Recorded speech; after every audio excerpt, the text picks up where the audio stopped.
பொருள் ஒண்ணு கொண்டு போய் கொடுப்போம்.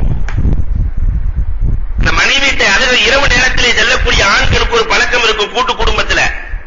அந்த ஒளிச்சு கொண்டு போய் அல்வாவோ அல்லது அந்த மைசூர் பாக்கு எதையாவது யாருக்கும் தெரியாம திருட்டு தீனி அப்படியே வாங்கிட்டு போய் மனைவிக்கு மட்டும் கொடுத்து அது சொல்லுவாரு, இதை வாங்குறதுக்காக நான் 14 கிலோமீட்டர் பயணம் பண்ணினேன், அல்லது வெளிநாட்டிலிருந்து வந்த சேலை, இந்த சேலை உனக்காகவே வாங்கி வந்திருக்கிறேன் என்றெல்லாம் சொல்லுகிற ஆண்கள் உண்டு.